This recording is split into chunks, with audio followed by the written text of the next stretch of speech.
عامر صاحب، یہ آپ کو کوئی لگتا ہے کہ کوئی خاص فرق پڑ سکتا ہے جس طرح کی یہ صورتحال ہے؟ ایک طرف آبویسلی پاکستان تحریک انصاف بھی لگتا ہے دلچسپی رکھتی ہے کوئی گفتگو کرنے میں، مگر ان کا رویہ کبھی کبھی بہت سخت بھی لگتا ہے. دوسری طرف جو پی ڈی ایم جس کو ہم کہہ سکتے ہیں for lack of a better word, ان کی طرف سے بھی ٹاکس کی آفرز بھی آ رہی ہیں، مگر پھر تنقید بھی ایسی ہوتی ہے کہ کچھ سمجھ نہیں آتا کہ کوئی بھی ان میں سے تیار ہے آپس میں بیٹھ کے بات کرنے کو.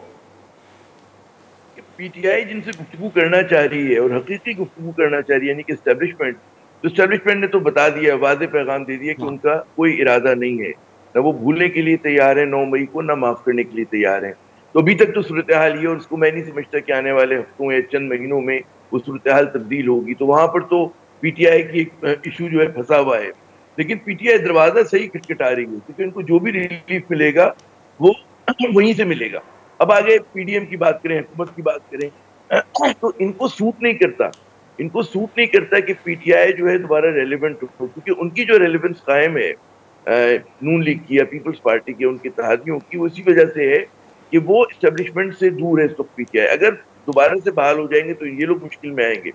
تو یہ ان کی، آپ میں سمجھتا ہوں کہ زبانی جمع خرچ ہے کہ ایک طرف وہ کہتے ہیں بات کریں، لیکن پھر آپ دیکھیں رد عمل جب وہ دیتے ہیں کہ فرض کریں کہ عدلیہ ہماری اگر کوئی فیصلہ کرتی ہے تو حکومت کو یا اس سے جو منسلک افراد ہیں، کیا اس کو اسی جس طرح سے انداز میں تنقید کی جا رہی ہے کرنی چاہیے؟ ایک بہت بڑا سوال ہے. کیونکہ اگر آپ ہر چیز پہ مطلب کسی کے خلاف فیصلہ ہے، کسی کے حق میں وہ عدلیہ کو نشانہ بنانے لگے تو پھر تو بات بنے گی نہیں، اور ہر فیصلہ جو متنازع ہو جائے گا. تو let the courts do their job. اور آپ کو پتا ہے کہ پوری مطلب ہر چیز جو ہے بڑی لوگوں کی نظروں کے سامنے ہوتی ہے، لیکن میں نہیں صحیح. سمجھتا کہ گورنمنٹ سنجیدہ اس معاملے پہ، اور نہ پی ٹی آئی ان سے بات کرنا چاہتی ہے.